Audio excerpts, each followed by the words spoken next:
اعوذ باللہ من الشیطان الرجیم بسم اللہ الرحمن الرحیم الحمدللہ الذی ہدانا لہذا وما کننا لنہتدی لولا ان ہدانا اللہ، یعنی تمام تعریفیں اللہ رب العزت کے لیے ہیں جس نے ہمیں اس کی راہ دکھائی، اور اگر اللہ ہمیں اس کی راہ نہ دکھاتا تو ہم کچھ بھی کر نہ پاتے۔ اللہم صلی علی سیدنا ومولانا محمد عدد ما فی علم اللہ صلاۃ دائمۃ بدوام ملک اللہ۔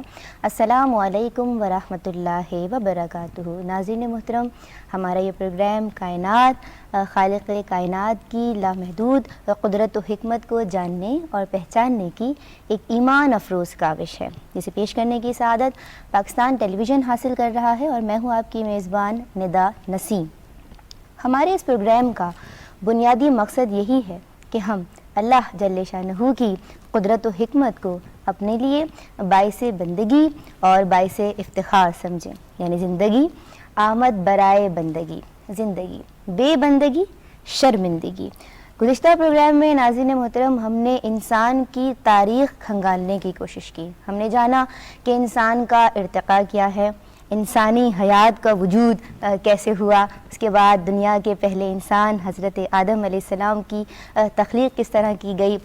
ہمارے مہمان جو ہمارے ساتھ حاضر و موجود تھے، انہوں نے ہمارے سوالات تھے اس کے بہت ہی تسلی بخش اور بہت ہی مدلل جوابات دیے۔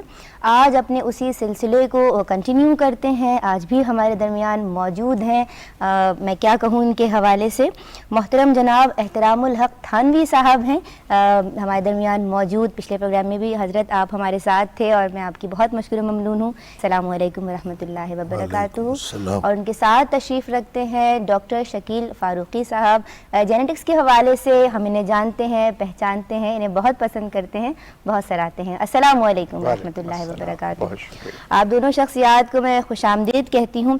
مولانا صاحب، جدید سائنسی تحقیقات سب باتیں سمجھ رہی ہیں، یہ بھی مانتی ہے سائنس کہ کوئی ایسی ڈیوائن پاور ہے جو سب کچھ چلا رہی ہے۔ مسلم معاشرہ سائنسی تحقیقات کو اون کرنے میں تاخیر سے کام کیوں لیتا ہے؟ میرا خیال میں اس میں ذمہ داری ہمارے علماء کی بھی ہے، اور ہمارا جو جدید تعلیم یافتہ طبقہ ہے اس کی بھی ہے۔ ان دونوں نے تم اپنی ہم اپنی وضع کیوں بدلیں جی، تو وہ اپنی خون نہ بدلیں گے، ہم اپنی وضع کیوں بدلیں؟ یہ بھی نہیں اپنی جگہ سے ہٹتے، وہ بھی ہٹتے نہیں، اس میں آنے والی نسلوں کا نقصان ہو گیا۔ صحیح۔ اور یہ بات جھگڑا سائنس اور اسلام کا ہے نہیں۔ جو لوگ یہ تاثر دیتے ہیں یا تو وہ سائنس نہیں جانتے، یا وہ اسلام کو نہیں جانتے، یا وہ دونوں چیزوں کو نہیں جانتے۔ سائنس کا اور اسلام کا کوئی تصادم نہیں ہے۔ اچھا، مسئلہ صرف یہ ہے، سائنس تو بحث کرتا ہے 4 چیزوں سے، 5ویں تو میرے علم میں ہے نہیں کوئی۔ آگ، پانی، ہوا، مٹی، یہ تو ہے سائنس کے موضوعات۔ ٹھیک ہے۔ اسلام کا موضوع کیا ہے؟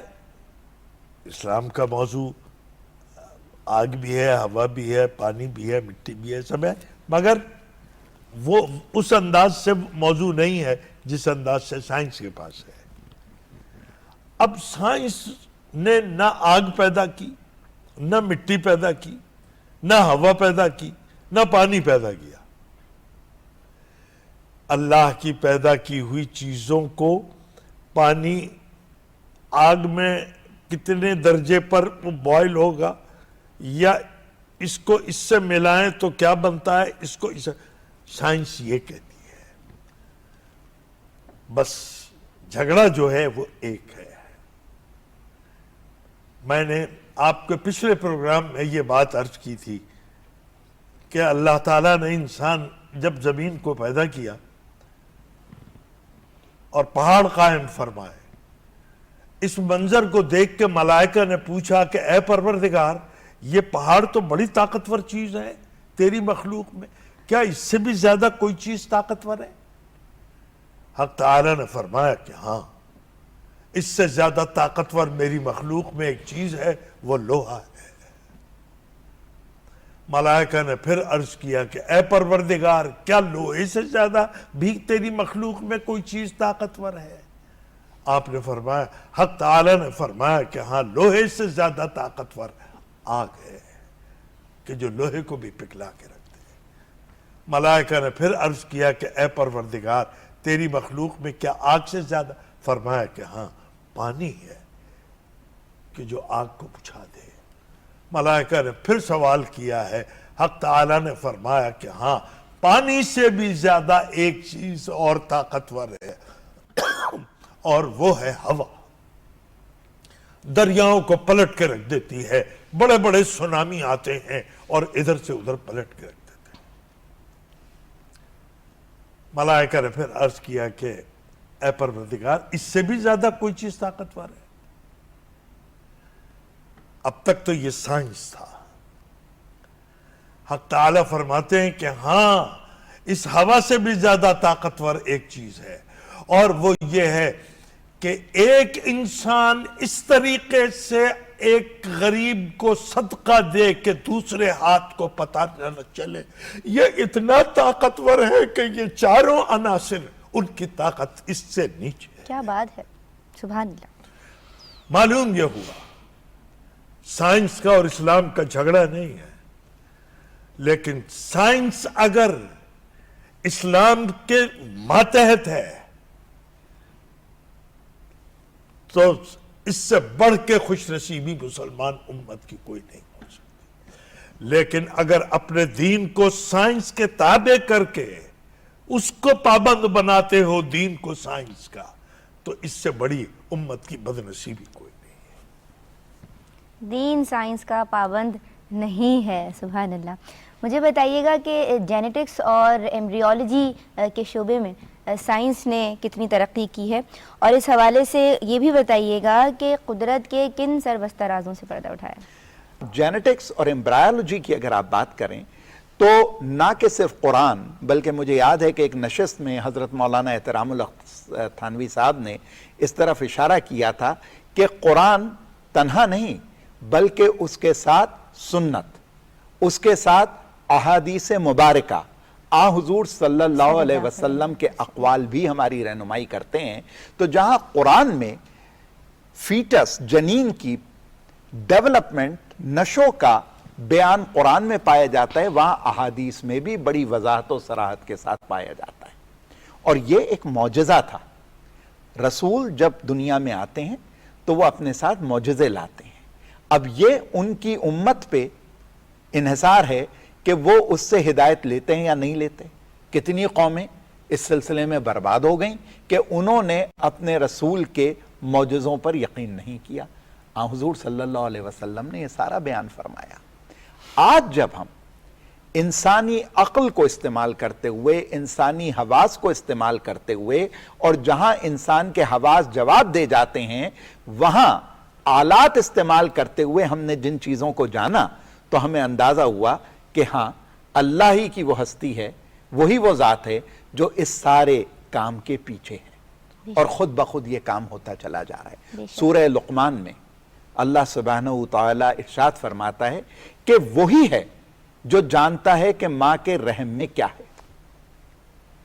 اب جب الٹرا ساؤنڈ آ گیا اور ڈاکٹرز نے اور لوگوں نے ماں کے رحم کے اندر کی تصویر دیکھنا شروع کر دی تو کچھ لوگ گمراہ ہونے لگے، اور انہوں نے کہا لیجئے صاحب یہ تو بالکل قرآن کی نفی میں ہے، کیونکہ قرآن یہ کہتا ہے کہ صرف اللہ ہی جانتا ہے کہ ماں کے رحم میں کیا ہے۔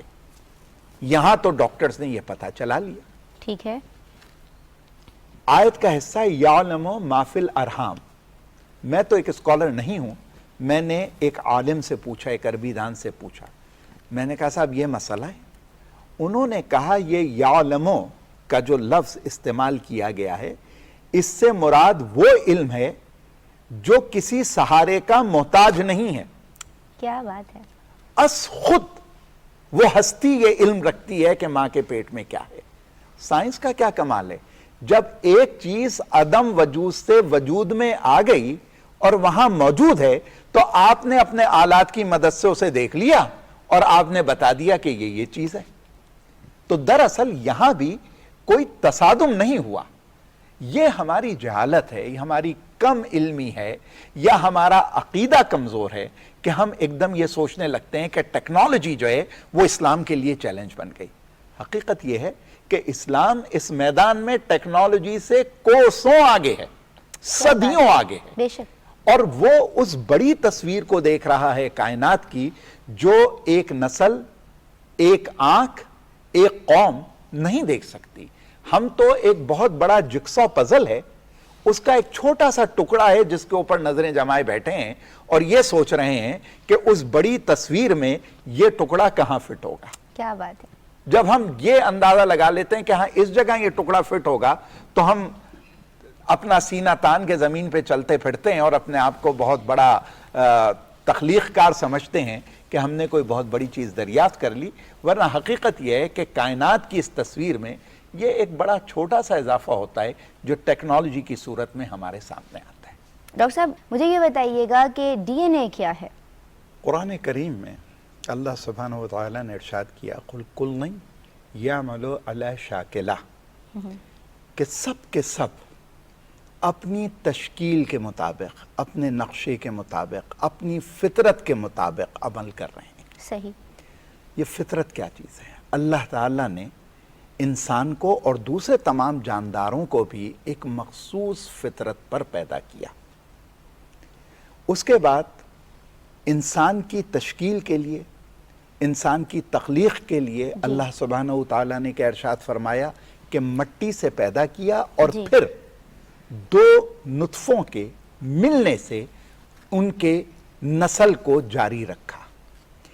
یہ جو نطفے ملتے ہیں ان میں ایسی کون سی بات ہوتی ہے کہ انسان ایک شکل اختیار کر لیتا ہے؟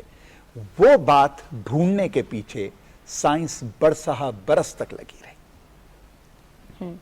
اور قرآن کریم نے یہ اشارہ دے دیا تھا کہ وہ چیز نطفے میں موجود ہے، لیکن اس کے باوجود سائنسدانوں کو سینکڑوں سال لگے اس چیز تک پہنچنے کے لیے، اور پچھلی صدی یعنی 20ویں صدی کے نصف میں جا کے سائنسدان اس نتیجے پہ پہنچے کہ یہ ڈی این اے جو کہ ایک مالیکیول ہے، ایک سالمہ ہے جو انسان کے جسم میں موجود ہوتا ہے، اور جسم میں اس طرح موجود ہوتا ہے، دل کی طرح نہیں بلکہ جسم کے ہر خلیے میں یہ ڈی این اے موجود ہوتا ہے، جس کے اندر انسانی زندگی کے تمام راز ایک خفیہ زبان میں لکھے ہوئے ہوتے ہیں۔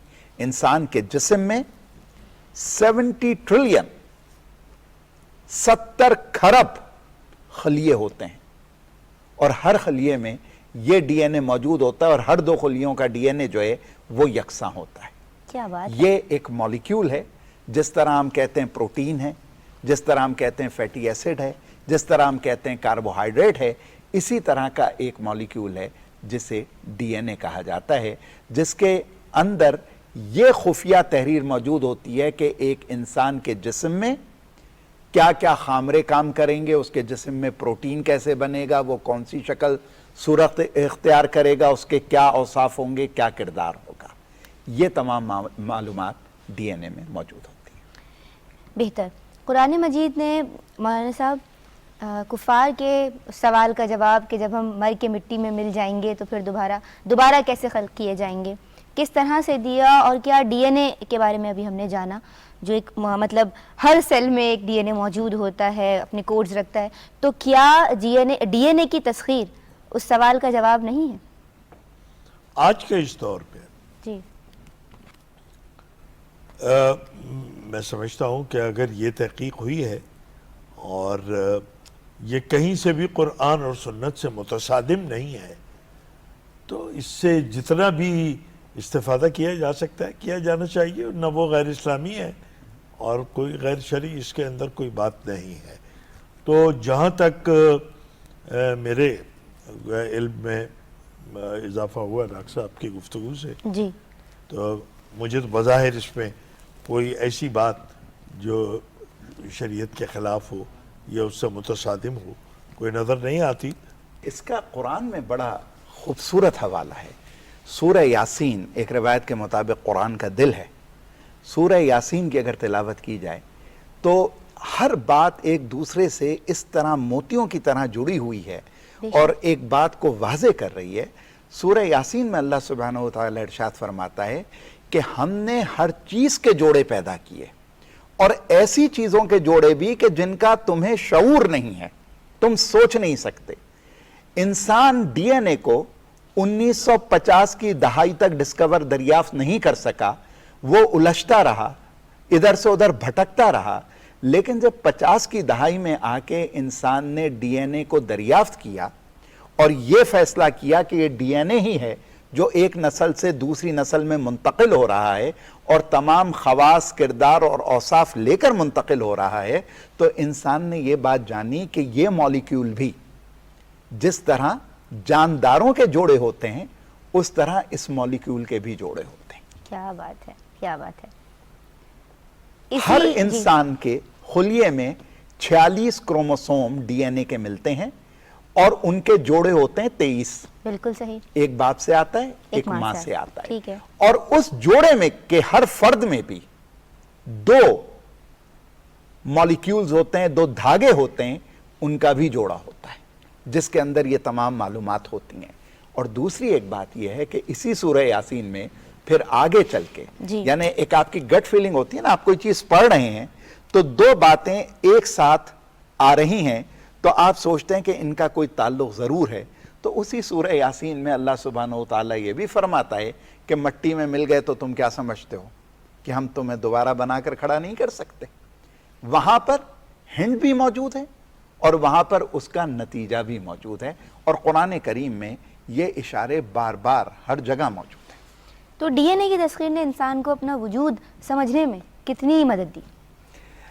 ڈی این اے کی تسخیر نے تو معاملہ اب یہاں تک واضح کر دیا ہے کہ بے شمار ایسی قباحتیں، ایسی بیماریاں، ایسی تکالیف یا خوبیاں بھی جو انسان کی زندگی میں 20 سال بعد، 25 سال بعد، 30 سال بعد ظاہر ہونی تھیں، وہ بھی پیدائش کے پہلے دن معلوم کی جا سکتی ہیں، بلکہ بعض اوقات تو پیدائش سے قبل معلوم کی جا سکتی ہیں۔ کیا بات ہے۔ اللہ سبحانہ و تعالی نے ہر چیز اپنے نظام میں بالکل عیاں رکھی ہے۔ یہ تو انسان کی کمزوری ہے کہ اسے صدیاں لگ گئیں چیزوں کو سمجھنے میں، اور تا قیامت یہ سلسلہ جاری رہے گا۔ اور ابھی تو دیکھیے کہ قیامت کے آتے آتے ہم کیا کچھ دیکھیں گے۔ ابتداً آپ نے چند اشعار پڑھے تھے جس میں انسان کا ایک ذرہ ہونے کا تذکرہ تھا۔ اگر آپ کی اجازت ہو تو میں کچھ عرض کرنا چاہوں گا کہ کئی بار اس کی خاطر ذرے ذرے کا جگر چیرا، مگر یہ چشم حیراں اس کی حیرانی نہیں جاتی۔ میری چشم تناسا کو بصیرت مل گئی جب سے، بہت جانی ہوئی صورت بھی پہچانی نہیں جاتی۔ کیا بات ہے، کیا بات ہے۔ کلوننگ کیا ہے؟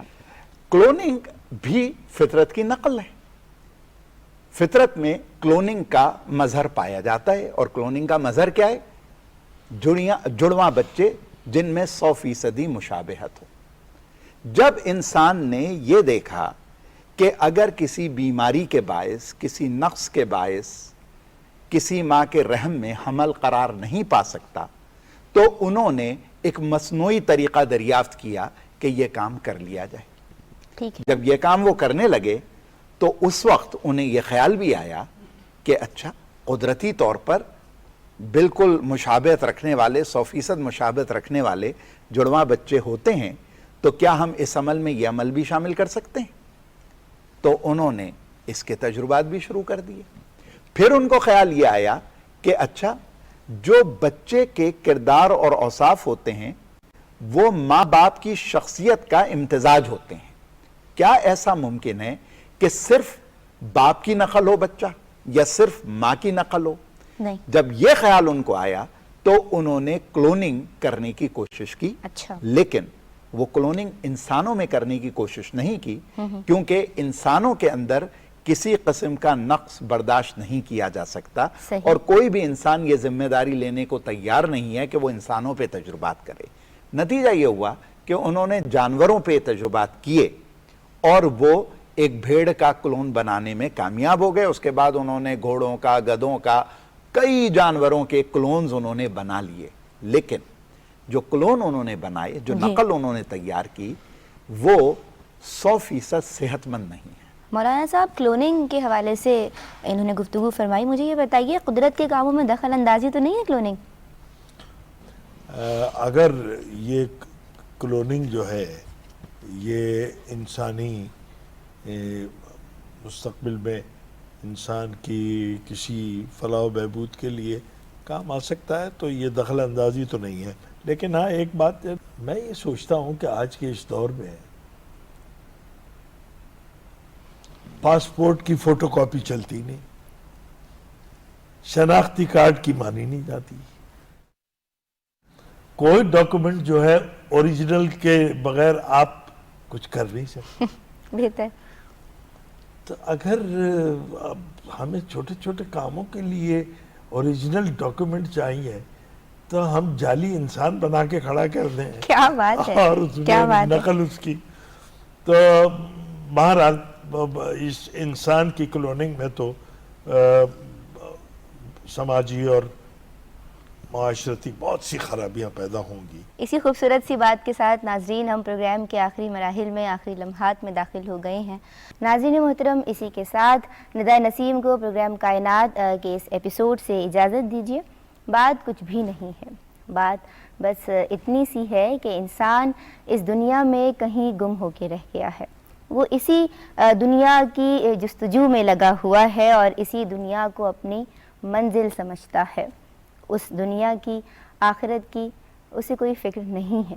بس کہ دشوار ہے ہر کام کا آسان ہونا، آدمی کو بھی میسر نہیں انسان ہونا۔ آئیے حضرت انسان کو تلاش کرنے کی کوشش کرتے ہیں، اپنا آپ تلاش کرتے ہیں، خود کو تلاش کرتے ہیں، کیونکہ روشن راستوں کے باوجود انسان اس دنیا کے بھول بھلائیوں میں کہیں گم ہو کے رہ گیا ہے۔ نداء نسیم کو اجازت دیجیے، خوش رہیے، اپنا اور اپنے گرد و نواح میں موجود سب کا خیال رکھیے۔ فی امان اللہ، السلام علیکم ورحمۃ اللہ وبرکاتہ۔